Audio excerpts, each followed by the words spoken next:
Hi everybody, Dacob here. Welcome back to the Fragrant Bunker. I have been asked this question often, and the question is expiry date of perfumes. When to keep, when to toss away a fragrance. Do perfumes have expiry dates on them? Does it depend on which brand, which perfume, which ingredients? Well, I can tell you there's a lot to dissect here. So let's get to it. Subscribe to my channel if you haven't already. Push the join button next to the subscription button.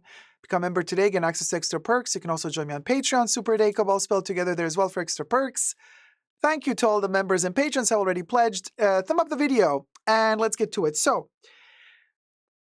generally speaking, depending on how big the perfume house is and how organized it is and how their distribution works, most perfume houses that are on a bigger level have quite strict guidelines as to how long they keep their cosmetic products on their shelves. Now, bigger brands that delve into perfumes also do makeup and skincare. The shelf life of makeup, skincare, and perfumes varies, right? They're not always all the same. So in some cases, usually, like for example, again, I know my favorite brand is Chanel. So with Chanel, they're usually going to tell you if you ask a sales associate at Chanel. Not every sales associate will tell you this, but some sales associates will. They will tell you, well, when they receive a perfume in their boutiques, they say the shelf life is 5 years. Now, everything I say in this video is for entertainment purposes only, not rooted in truths or facts. Everything's alleged and just my opinion. So you're going to have them tell you 5 years is the shelf life. So if you buy it, you keep it sealed, you keep it closed, away from light, 5 years. And after that, it's no longer deemed fresh by that brand's standard. If it's, makeup or if it's skincare, there's more specific regulations because depending on how many chemicals, preservatives are in the cream, is it only made out of natural ingredients? If it's just natural ingredients, they can go stale, they can, go bad soon. So sometimes something can, I've had creams that are like expiry date on them is like after opening them 1 month. Some say 12 months. I've had creams that say 18 months after opening. But before we get to opening the product, if the product is bought new and it's still sealed, so it hasn't been opened yet, usually brands will tell you for perfumes, we're talking 5 years. Again, depending, like if you're going to purchase a fragrance from a purely natural brand, their shelf life might be shorter. Now, here's the tricky part. Do we trust the brand? When it comes to Chanel, they're very strict. When they're with the distribution of their own boutiques, their own beauty boutiques, they send out their perfumes to their own beauty boutiques. The perfumes have batch codes. The batch codes, here we have in the back, you have it here lasered into the glass bottle. This is 9401. So as I'm filming this video in 2025, we're already in the 0 batch code. So after, it's a 4-digit batch code for Chanel, and every year it switches. So in 2024, it was batch code 9XXX. 2025. Already actually towards the end of 2024, they started issuing 0XXX batch codes. So in 2025, we're going to get a 0, and then we're also going to get the 1. So they go chronologically, and they rotate every 8 to 9 years. They re-begin from 0 or from 1 again. But what I'm saying is, if you trust the brand and their own boutiques, they will, this is kind of also sad to hear, but the shelf life of the perfume is rotated every 3 to 4 years, actually. So what happened was, now, beginning of 2025, Chanel is sending back to their warehouse all of the perfumes that begin with a batch code 7. We are now at batch code 0. So we had 890. So we have 3 years. So it's a 3 to 4 years turnover. So basically all the perfumes that they didn't sell within 3 to 4 years, they send them back, and you can imagine what happens to the perfumes that have batch code 7 in 2025 that are being sent back to Chanel. They're not going to sell them anymore, so chances are they're going to destroy them. This is terrible. Now, I know that there are rules and regulations in Europe. Luxury brands or brands in general can't just destroy surplus of product, but that's for clothing and accessories. Perfumes, creams, makeup, that's a different level of goods that have an expiry date on them. They get treated differently also from a health hazard point of view, especially because these also have alcohol in them. So that's a whole other thing. But why am I saying it's a bit tricky? Because yes, as long as we have Chanel with these high standards and their own boutiques and they kind of want to replenish their stock, that's fine. You know you're going to find relatively fresh product in the boutiques, fresh perfumes. But let's say you're going into a little privately owned perfumery and they have a licensing agreement where they have to buy upfront the product, the perfumes, and then they stock it in their own. Independently, they stock that product that they've already purchased at wholesale from the brands, and then they sell it in their own perfumery. Italy's famous for it. I love Italy for their little secular perfumeries, little tiny shops that like since 4 generations somebody owned, and these tiny shops, and you can find gems. For us perfume collectors and perfume lovers, it's a dream come true. Because those little perfume houses, perfume shops, they don't send back perfumes once they've expired or once they've been on the shelf for 3 years or 4 or 5 years. They keep them in the store until they don't sell, okay? And this is why I'm saying, like, if you're a regular perfume, you just want a perfume to wear, you want it to smell fresh and new, and you go to a perfume shop that might have on a shelf a brand new sealed perfume bottle, but it has never been sent away and it's been on the shelf for 15 years, they will still sell it to you, even though it's 15 years old. So this is where, troubles start, because some people then write me and say, Dacob, I just bought a new bottle. This doesn't smell good. This smells off, this or that. And this is where we, the consumer, we have to inform ourselves. There are several websites online. They're not all very precise, because if you compare them, they have different outcomes and dates of production. But there are certain websites online that indicate to you, when you type in the brand of the perfume and the batch code on the perfume bottle, these websites give you in return a date when that perfume was produced. Now, every brand has a different system. So Chanel has a 4-digit batch code system. Dior also has a 4 batch code digit system, but they used to have a different system like 10 years ago or 15 years ago. Guerlain has its own system. Mugler has its own, L'Oreal has its own system. So you have to really learn those numbers.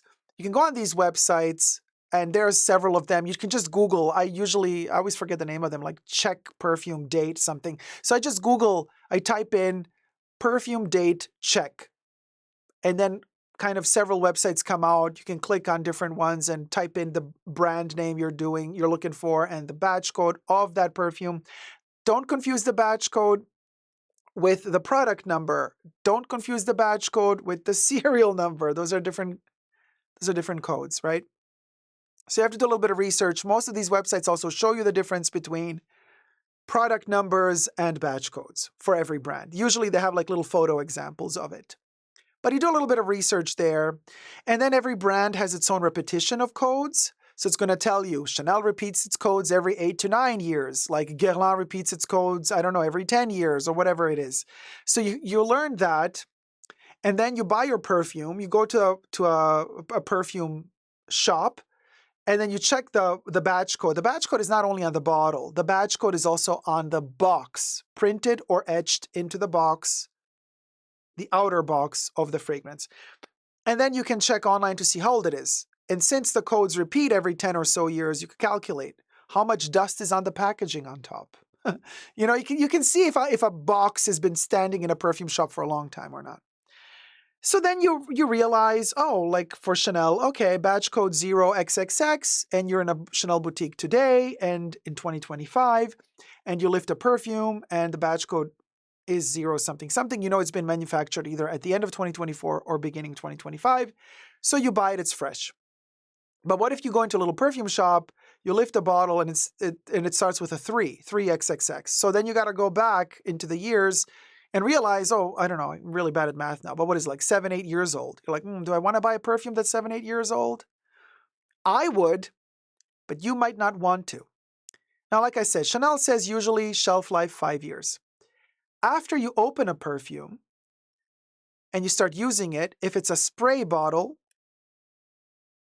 different than if it's a splash. Splash is no spray. You lift the lid and then there's a hole in the bottle and you touch the perfume with your finger and you apply it, or with a dabber and you apply it to your skin.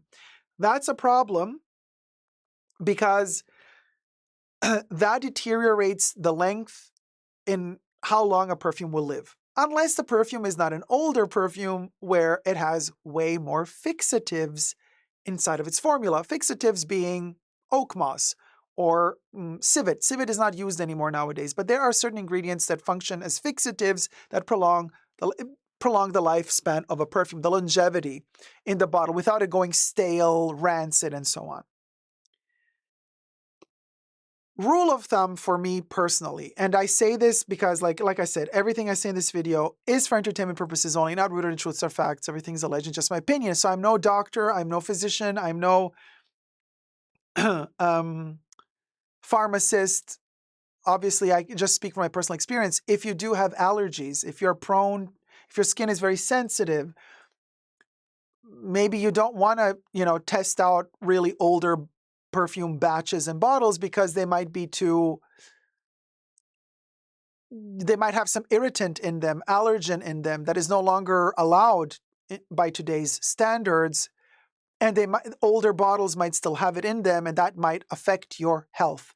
So be careful. I'm just talking from my own personal experience as a perfume collector that doesn't necessarily always wear all the perfumes, all the vintage perfumes that I buy. Some of them I just, because I love the bottle, and sometimes I have them for archival purposes so that I can open it, sniff it, just to have a reference point, not necessarily to put on my skin.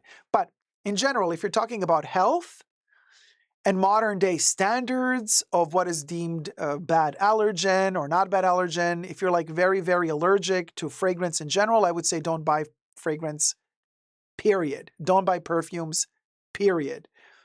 If you don't have these type of allergies, but you are a little bit delicate with your skin, then I would purchase the newest batches available from all of these brands. I would not go too much back in time, because the further back in time you go and the more you have rougher ingredients in these perfumes that might affect your skin or your health.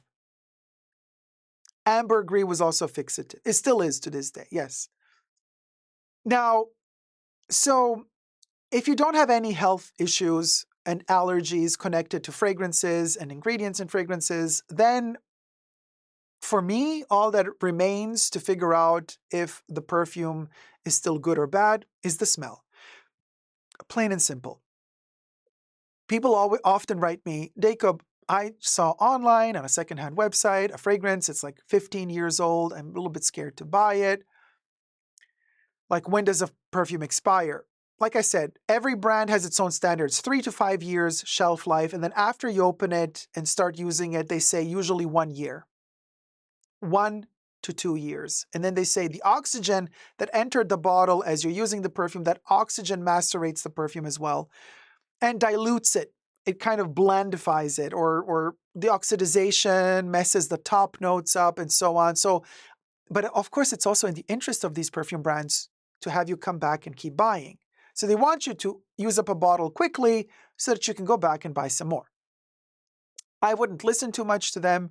I would stick to my own nose, because my own nose is what I trust the most. So, and I can tell you this much. I have also perfumes from the 60s, from the 50s. They smell divine still to this day. But I have also had bad experiences with relatively fresh fragrances that after just 2 or 3 years become quite rancid. For me, visually, before you even get to smell a perfume, if you're looking at it online and you're thinking, oh, am I going to buy a pre-loved perfume from, some pre-loved website, secondhand website? You look at the perfume and always ask for the seller to photograph the actual bottle, if it's out of the box. If it's a sealed box, also iffy, but so you can see the liquid, so you can see the juice. The times in my life that I have had rancid bad perfumes was only then when the actual liquid inside the bottle becomes muddy, when you can't see through it anymore, when it becomes like muddy, like it's invisible to look through it, like foggy. That's when I know, for me, that's a rule of thumb. I never go near those because those have gone rancid. From personal experience, I can tell you this much. If they're still clear, it doesn't matter if it's a dark color, if it has a lot of vanilla in it, the vanilla can oxidize with time. Doesn't mean it's going to smell bad when it turns dark. It's just a chemical process. Vanilla, if there's a lot of vanilla in a perfume, it will with time turn dark. Just because it turned dark doesn't mean it smells bad now. So if the liquid is a dark liquid, but it's still see-through, very see-through, that's fine. If it turns into a dark liquid and it's muddy and almost like moldy on the inside, then of course, no, I would not purchase it. But if we're staying in that clear liquid territory and the perfume bottle, after you've checked its batch number, is like 10 or 15 years old, I would personally still buy it, but you might not want to. Because obviously there are chances that the top notes are off. Is that a problem? For me, it's not. Why? Because I prefer the base notes in perfumes. Anyway, top notes can be effervescent, can be fun, can be playful, but usually top notes are top notes because they are lighter and they evaporate quicker. So usually top notes, we're talking citruses, bergamots, those lighter, cologne-esque type of accords on the top notes, and they're very fleeting anyway.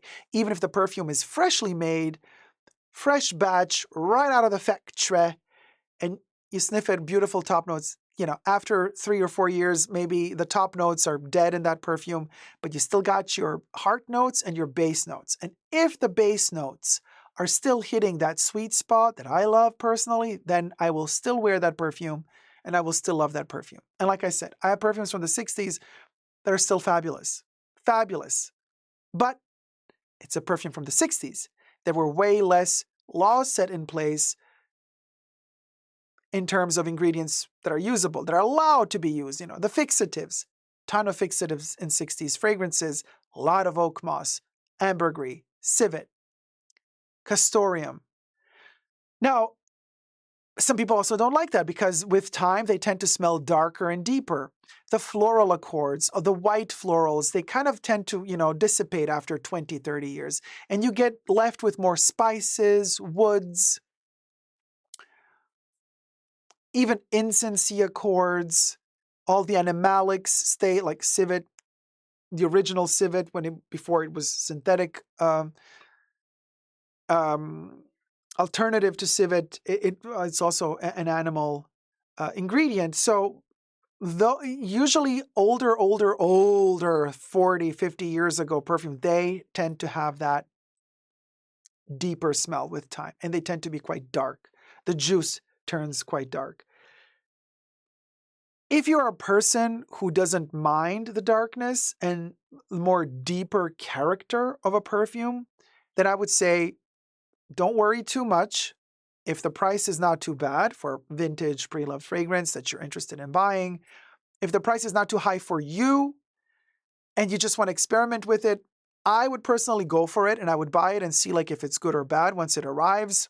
I would never purchase a pre-loved vintage perfume for an amount of money if I felt that amount of money is going to hurt me if the perfume arrives and it's rancid.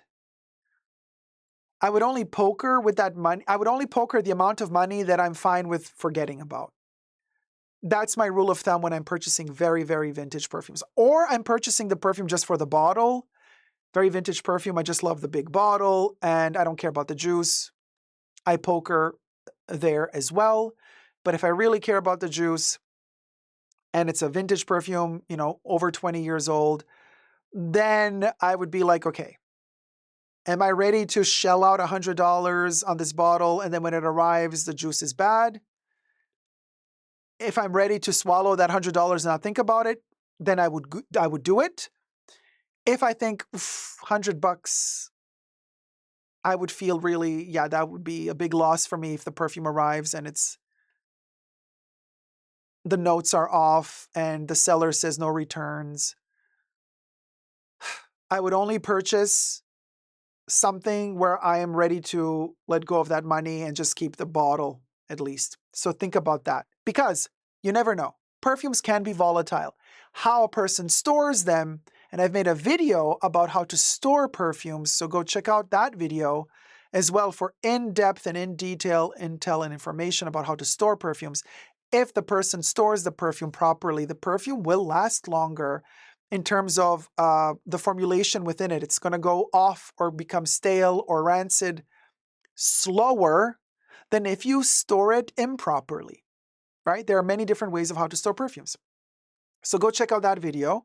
But so depending on how the person who's selling an opened, used fragrance that's vintage online, depending how they stored it or depending on whoever stored it, who's sold it to them, and now they're selling it off to you, depending on the storage of the perfume, we can get different outcomes in terms of how good the quality is. By this, what do I mean? By this, I mean if you buy a Chanel No. 5 perfume from 1961 from one seller, and then another seller has also a Chanel No. 5 perfume from 1961, it doesn't mean that both of those bottles, even though they were made in the same year in 1961, it doesn't mean that both of them are going to be the same quality. Because one might have been stored in a humid place, the other one might have been stored in the sunlight, one might have been stored in the darkness, the other one might have been stored in a very humid environment. So you never know. We cannot generalize and say for sure, okay, the entire batch code series from 1961 is the same quality. No. Because after so many decades have passed, these perfumes have been stored differently, which means that also their shelf life or their longevity, lifespan is different. Just like humans, some of us live longer, some live shorter, some of us age better, some of us don't age as well. Yes, genes play a big factor in this, but also life circumstances. How are we living? More comfortably or under more pressure, under more stress. Same for perfumes. Perfumes don't like stress. They don't like big temperature changes and shocks. So by this, really important, if you don't have the allergies, if you don't have health issues, my rule of thumb is once it arrives, I open it, smell it out of the bottle. If it smells good out of the bottle or somewhat good out of the bottle, I can identify with my nose if the top notes are off, and I'm fine with that. Because just because the top notes are off doesn't mean that the rest is bad. I dab it, wait a little, I let it develop, smell it, let it develop, 40 minutes till it hits the dry down. If it smells good to me, then the perfume is still good. No matter how old it is. For me personally. I'm not saying that that's how you should do it, because like I said, I'm no health practitioner here. I don't know the rules of physics and chemistry. So if it smells good to me, I wear it.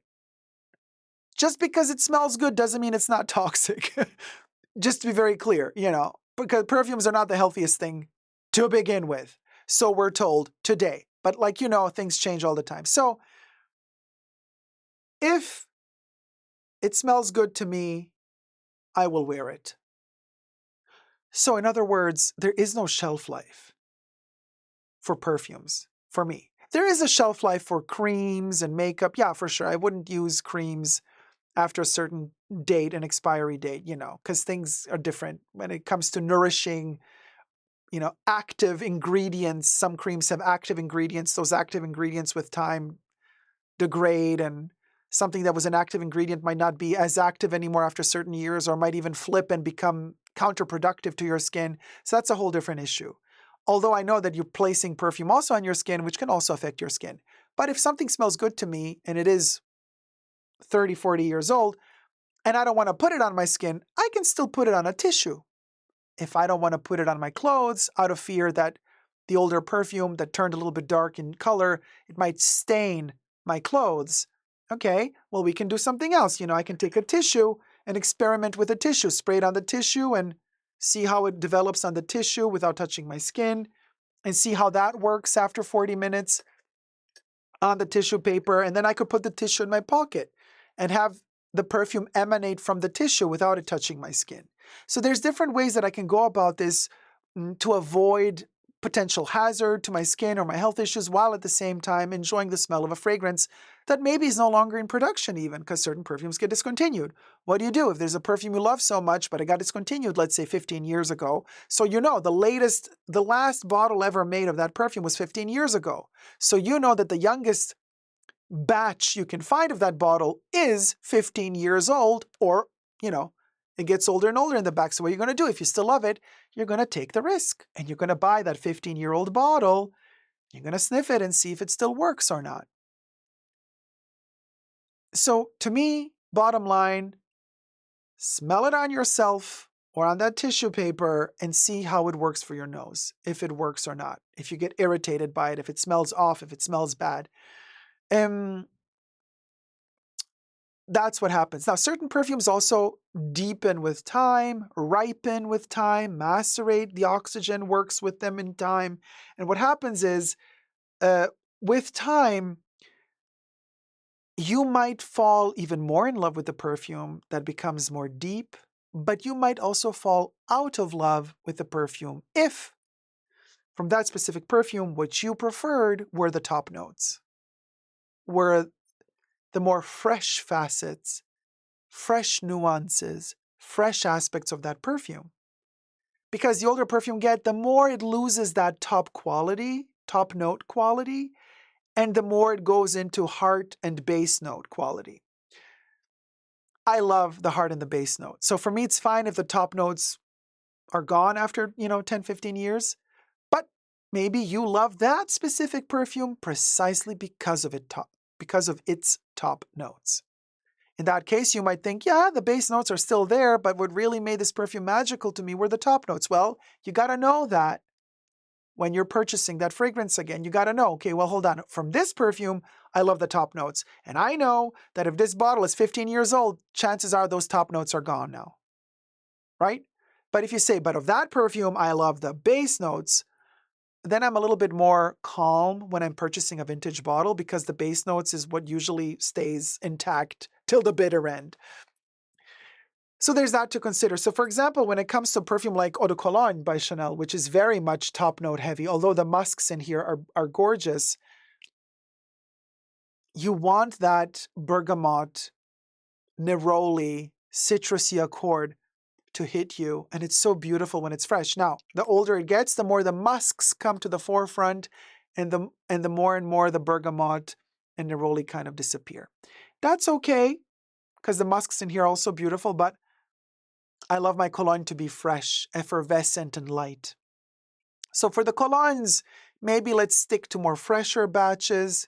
For the more ambery accord fragrances, the more woodsy accord fragrances, those are the ones where we can kind of, with a little bit more lighter heart, purchase more vintagey bottles without kind of having too much of a fear that they're going to be totally off. So that's also a rule of thumb, like how long a perfume, lasts, shelf life.